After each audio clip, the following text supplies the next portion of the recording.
శ్రీమాత్రే నమః. అందరికీ నమస్కారం. అందరూ బాగున్నారా?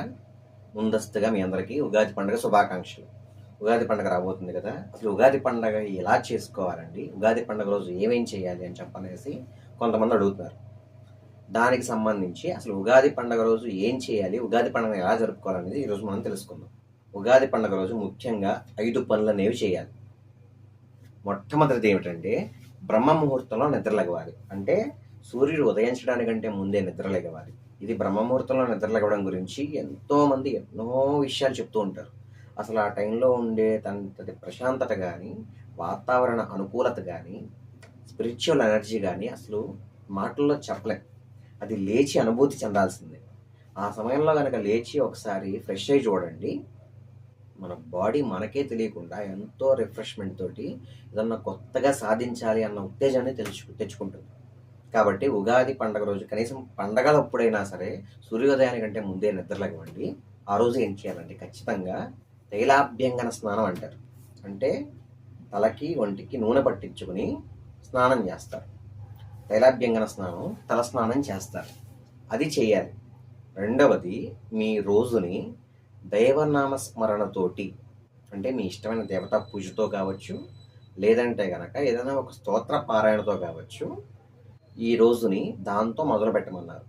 ఎందుకనంటే అసలు ధర్మంగా మనం నడవాలి, మనం ఎప్పుడూ కూడా మంచిగా ఉండాలి అంటే దేవతానుగ్రహం అనేది మనపై ఉండాలి. ఈ ఉగాది రోజుని దైవనామస్మరణతోటి ప్రారంభిస్తే ఖచ్చితంగా ఈ సంవత్సరం అంతా కూడా ఆ దైవానుగ్రహంతో బాగుంటుందని చెప్పనేసి సంకల్పం అనమాట.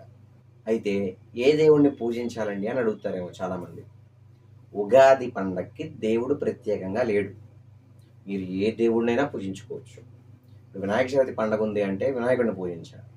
శ్రీరామనవమి ఉందంటే రాముల వారిని పూజించాలి. అలాగా ఒక్కొక్క పండక్కి ఒక్కొక్క విశిష్టమైనటువంటి దైవము, ఒక్కొక్క పనం ఉంది. కానీ ఉగాదికి ఏ ప్రత్యేకమైనటువంటి దైవం కానీ ఏమీ చెప్పబడలేదు. ఇక్కడ కాలమే దైవస్వరూపం అనమాట. మనం నివసిస్తున్నది ఒక పెద్ద కాలస్వరూపంలో. చూడండి, 2 నెలలకు ఒకసారి ఋతువులు మారిపోతాయి. అలాగే 6 నెలలకు ఒకసారి సూర్యుడి గమనాన్ని మార్చుకుంటాడు. అయినం మారిపోతుంది. దక్షిణాయనం, ఉత్తరాయణం అంటారు. అలాగే సంవత్సరం పేర్లు మారిపోతూ ఉంటాయి. మొన్నే ఒక వీడియో చేసుకున్నాం ఆ సంవత్సరం తెలుగు సంవత్సరాల పేర్ల గురించి. పెద్ద గడియారంలో మనం నివసిస్తున్నాం. ఆ కాలస్వరూపానికి నమస్కారం చేసుకునేటటువంటి ప్రత్యేకమైన సందర్భమే ఈ ఉగాది పండుగ. కాకపోతే అలా భావించి పూజించడం అందరికీ సాధ్యం కాదు. ఇంట్లో మీ ఇష్టదైవానికి పూజ చేసుకుని విష్ణు సహస్రనామం చదవండి. దానిలో యుగావర్తో అని చెప్పనేసి, ఋతు సుదర్శన కాల అని చెప్పనేసి కొన్ని నామాలు వస్తాయి. కాలపురుషుడి యొక్క నామాలు అన్నమాట. కాలస్వరూపంలో ఉన్నటువంటి విష్ణు అంటే వ్యాపించి ఉన్న శక్తిని విష్ణు అంటారు. ఆ విధంగా కాలస్వరూపంలో వ్యాపించి ఉన్నటువంటి విష్ణువుకి నమస్కారం అని చెప్తుంది ఆ స్తోత్రం. కాబట్టి విష్ణు సహస్రనామాలు వినండి. వేద మంత్రాలు వచ్చిన వాళ్ళు అయితేనేమో కనుక ఈ పురుష సూక్తం ఉంటుంది వేదంలో. మనం ముందుగా నేర్చుకునే సూక్తం అది. ఆ పురుష సూక్తాన్ని పారాయణ చేస్తూ మీ రోజును ప్రారంభించండి. ఇది రెండో పని.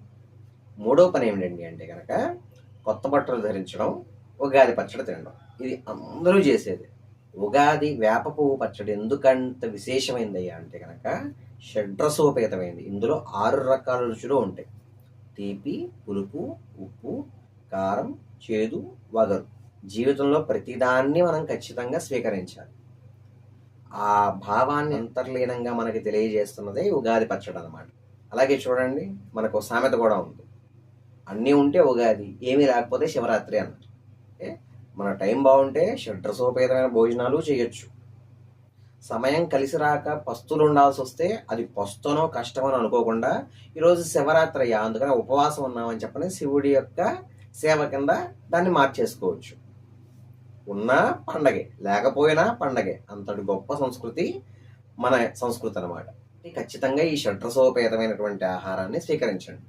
అంతేకాకుండా ఈరోజు తీసుకునేటటువంటి ఈ యొక్క ప్రసాదం అనేది, ఈ వేపపువ్వు పచ్చడి అనేది ముందు రాబోయేటటువంటి వేసవి ఎండ తాపం, అసలు ఇక్కడి నుంచి చూసుకుంటే కనుక మీకు ఎండ విపరీతంగా పెరిగిపోతూ ఉంటుంది. దానిని తట్టుకునే విధంగాను, అలాగే వెంటనే వర్షాలు వచ్చేస్తాయి, వర్షాకాలం.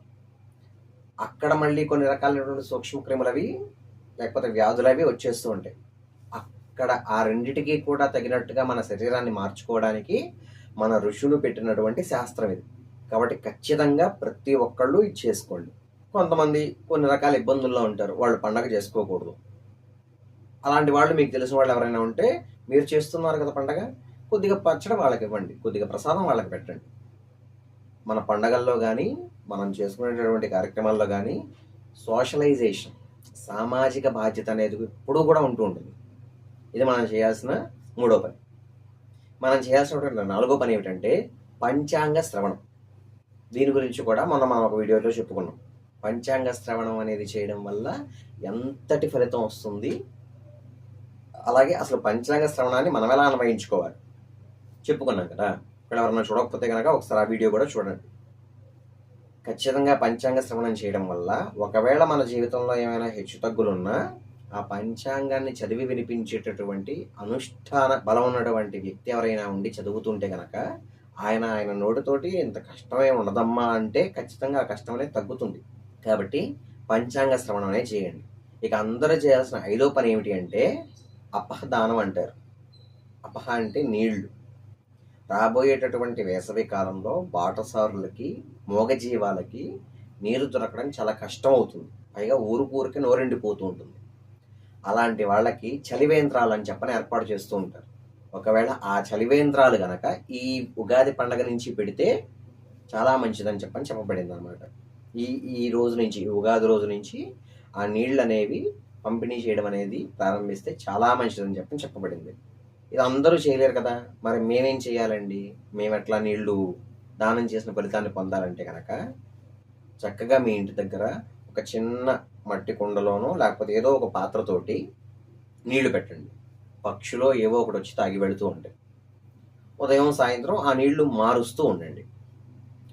ఈ విధంగా ఉగాది పండగని మంచిగా బ్రహ్మముహూర్తంలో దైవనామస్మరణతో, కాలపురుషుడు యొక్క ప్రార్థనతో, షడ్రసోపేతమైనటువంటి వేప పువ్వు ప్రసాదాన్ని తీసుకుంటూ పంచాంగ శ్రవణం ద్వారా మన భవిష్యత్తు గురించి మనకంటూ ఒక నమ్మకం, ఒక ధైర్యంతో ఒక మంచి పనితో ప్రారంభించమని చెప్పారు పెద్దలు.